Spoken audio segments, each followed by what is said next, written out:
When Jola got home one evening from an especially demanding day at sea, he saw Ada sitting by the fire with a worried expression on her face. As soon as he walked inside, she murmured quietly, "Jola, we need to talk." Jola sighed, knowing what was coming. "I'm doing this for us, Ada," he said defensively. "I'm trying to give you and the children a better life." Ada shakes her head. "But at what cost?" "You're never home, Jola. The kids miss you, and so do I. We've had enough before. We were..." In a quiet village by the coast, there lived a humble fisherman named Jola. He was known throughout the town for his work ethic, rising before dawn every day to set out in his wooden boat and toss his nets into the big sea.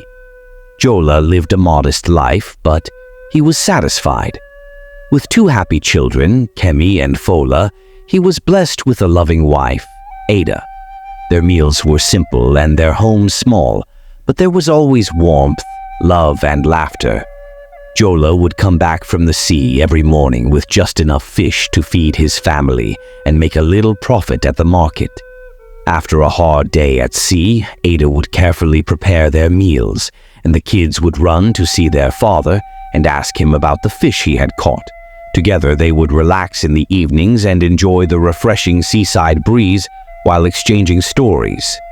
One day, while selling his fish at the local market, Jola overheard a discussion that changed everything. Talking about their recent success were 2 other fishermen whose boats were bigger and whose catch was bigger. One man proudly puffed out his chest. "I caught so much fish yesterday that I bought a brand new motorboat. I can finally afford to take my wife to the city to buy new clothes. She has been pleading with me to do so." Nodding, the other fisherman said, "Yes, I recently made a deposit on a brand new home near the waterfront. It's so large that my kids each have their own room." Jola suddenly felt an ache in his heart as he stood calmly with his little earnings. Despite his constant belief that he was content, he couldn't help but feel insufficient when he gazed at his little basket of fish. The other fisherman's statements continued to play in his head as he headed home that evening. Ada gave him a kiss on the cheek and a pleasant grin when he arrived at his residence. "My love, how was your day?" she said while preparing the supper table. Jola gave a false smile. "It was fine, but..." He paused, feeling a knot grow in his chest. "Ada, don't you think we deserve more? Take a look at the other fishermen in the village. They have larger boats, bigger homes, and more money. However, I work equally as hard as they do." Ada frowned, her brow furrowed in concern. "But we have enough, Jola. We have food on our table, a roof over our heads, and we have each other. Isn't that enough?" Jola didn't respond. He couldn't shake the feeling of envy that had taken root inside him. Over the next few weeks, Jola's desire for more began to consume him. He began spending more time at sea, casting his nets deeper into the water in the hopes of catching more fish. He developed an obsession with the idea of improving his life, envisioning himself purchasing a larger home, a watercraft, and other pleasures for his family that he had never considered before. At first, Jola's approach appeared to be effective. His catches rose, and with the more fish, he was able to earn more money. He improved his boat and even purchased Ada a nice new dress. But despite these new possessions, Jola found no real joy in them.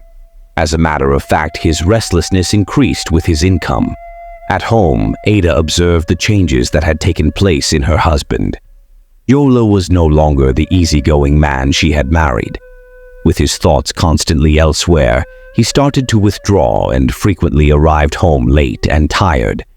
Even the children observed that their father was no longer playing with them or telling them stories like he always did. When Jola got home one evening from an especially demanding day at sea, he saw Ada sitting by the fire with a worried expression on her face. As soon as he walked inside, she murmured quietly, "Jola, we need to talk." Jola sighed, knowing what was coming. "I'm doing this for us, Ada," he said defensively. "I'm trying to give you and the children a better life." Ada shakes her head. "But at what cost?" "You're never home, Jola. The kids miss you, and so do I. We've had enough before." "We were pleased." Jola stood motionless for a minute, remorse pulling at his heartstrings. But he couldn't give up his desire.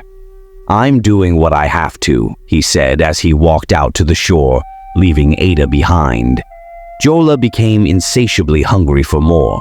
He began taking more chances at sea, venturing deeper into hazardous areas after borrowing money from the more affluent fishermen to purchase a larger boat. He thought everything might change for him and his family with one major catch. But as he moved closer to being wealthy, his family became more away from him. Jola was out at sea on a rainy afternoon when something terrible happened. The waves were strong, and his fish-filled boat started to bounce erratically. Jola had failed to notice the storm building on the horizon because he was so desperate to capture more. Jola was flung into the freezing water as his boat flipped over. He was holding on to a piece of wood, struggling to breathe, until he was saved by another fisherman. Jola was shocked but glad he was still alive when he arrived back in the village. After making a hasty return home, he saw Ada and the kids curled up by the fire. It no longer felt like the cozy sanctuary it had been, even though the house was still modest. As he came in, Jola said, "I almost lost everything today. I had assumed that I would die." Ada stood up and hugged him fiercely. "But you didn't, Jola. You are here with us. That is all that matters." Jola's eyes filled with tears. He saw his wife and kids with genuine eyes for the first time in months. The new boat, the additional cash, the extravagances, all of them had distorted his vision, causing him to lose sight of what was really important. He had been so intent on acquiring more that he nearly lost his most valuable asset, his family. Jola promised himself that he would keep his word from that day on. After paying off his debts and selling the enormous yacht, he went back to living a humble life. About the same time as previously, he began sailing out to sea, catching enough to support his family and make a little profit at the market. Jola's heart, nevertheless, felt lighter this time. He stopped chasing after unnecessary things and comparing himself to other people. Jola discovered over time that the real wealth he had been looking for had really always been there.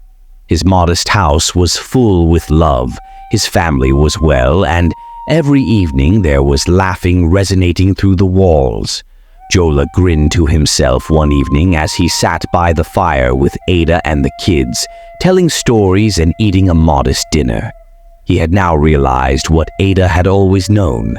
Contentment was not found in larger boats or finer mansions, but in the love and quiet of his own household. The true test of contentment is not what we gain, but rather how much we value the things we already have. In life, it's easy to become consumed by the drive for more money, more success, more goods. However, the never-ending search of more frequently causes us to lose sight of the beauty and blessings that are already in our lives. We tend to forget that the things that bring us joy are the experiences, meaningful relationships, and small moments of delight that truly make life worthwhile rather than financial possessions. While ambition may be a motivating factor, Jola's tale shows us that unbridled desire can cause unhappiness and even destroy the things we value the most in life. Chasing after what others have or what we think we need to be happy can cause us to lose sight of what we already have: family, health, love, and peace. No amount of money will ever truly replace these genuine gems. True happiness comes not always from having the best or the most, but from making the best or most of what we have. When we stop comparing ourselves to others and focus on nurturing what we already have, we find peace. We discover that our lives are wealthy not in monetary terms, but in love, connection, and inner fulfillment. We must remember that life is not a competition to acquire stuff or outperform others. It is about being in harmony with ourselves, our loved ones, and the world around us. By embracing contentment, we safeguard what is most important to us while avoiding the emptiness that comes from constantly seeking more. Finally, peace of mind and a grateful heart are far more important than all the world's wealth combined. Most importantly, kindly note that this video does not in any way discourage you from desiring for a better life.